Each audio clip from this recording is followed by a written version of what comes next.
Hi everyone, today I'd like to talk to you on how yoga and pranayama in particular can help you in achieving optimal hormonal health and improving your metabolism. First, time yourself for a minute and count how many times you breathe. On an average, we breathe anywhere between 12 to 20 times per minute. And when you breathe this fast, you end up breathing in a very shallow manner, breathing only up to your chest and using maybe 20 or 30% of your lung capacity. Now, short, shallow and rapid breathing activates the sympathetic drive of your nervous system. This is also known as the fight or flight mode. Let me explain a little bit more. See, observe yourself when you're angry or when you're irritated. There's no way you can breathe deeply. You end up breathing in a very shallow, in a very haywire, fast manner. So this is exactly what you're doing the whole day. Now, even though you're not in any physical danger, your brain interprets this as a distress signal. And your body responds accordingly. Your adrenal glands, small glands located just over your kidneys, release stress hormones like adrenaline, like cortisol. And these hormones are absolutely essential to our survival.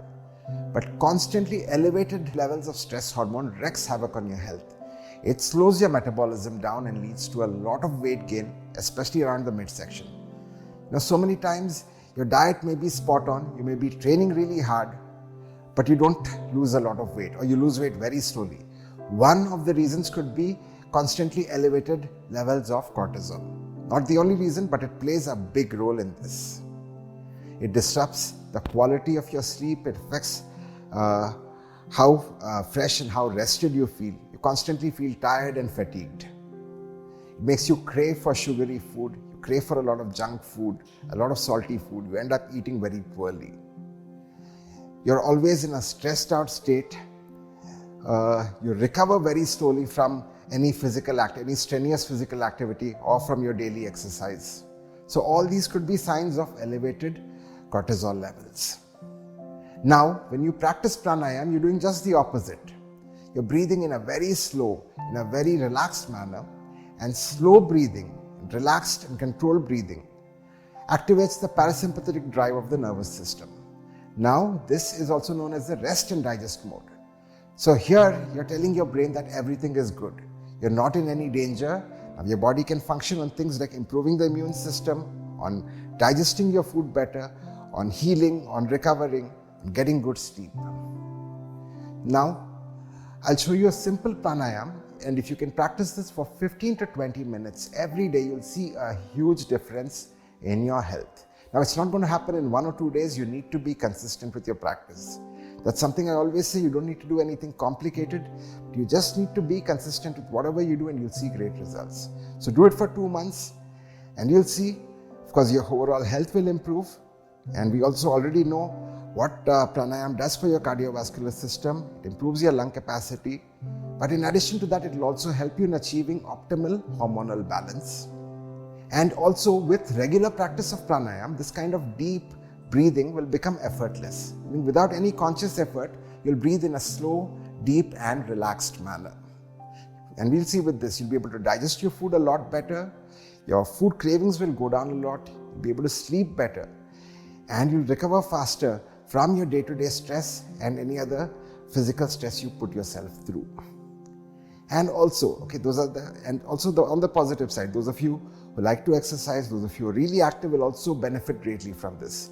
You'll be able to run longer, you'll be able to sprint faster, you'll be able to exercise a lot more, you'll get a lot better at your sport, and you'll recover a lot faster from all of these.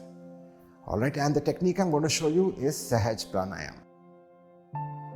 Sit with your back straight. You can do it sitting on a chair the way I am, or you could also do it sitting cross-legged. But it's important to maintain a straight spine, one straight line from your neck all the way down to the base of your spine. Make sure your chest is opened out. Keep your body relaxed. I'm sitting straight, but I'm not tensing my body. I'm staying as relaxed as possible. Inhale through your nose. Retain your breath. And exhale slowly through your nose. Now there's a ratio to this. Inhale for about 3 counts. Hold your breath for 6 counts and exhale for another 6 counts. This is the most basic variation of pranayam, and even here, in most of the pranayams we do, for every 1 count of inhalation, you hold your breath for 2 counts and you exhale for 2 counts. So you're breathing in a very slow, controlled, yet relaxed manner.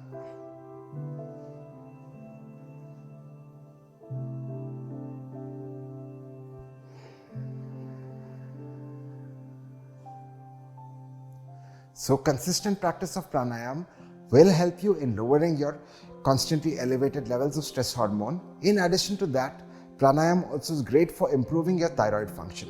Now, the thyroid gland is responsible for maintaining a healthy metabolism, and regular practice of pranayam and bandhas, I'll talk about bandhas in another video, pranayam and bandhas positively impact your thyroid function. So be consistent with your practice and you will see great results. If you wish to practice yoga with us, download the Artistic Yoga app.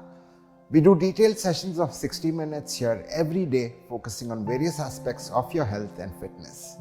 Now, deep breathing and pranayam are part and parcel of each and every class, and we also make sure that you're aware of your breath throughout the class.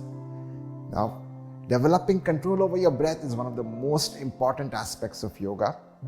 And of course, your breathing is the most vital life process. If you're not breathing, you're dead. So this is something we really emphasize, we give a lot of attention to. Links are in the description. I'll see you next time and take good care of yourself.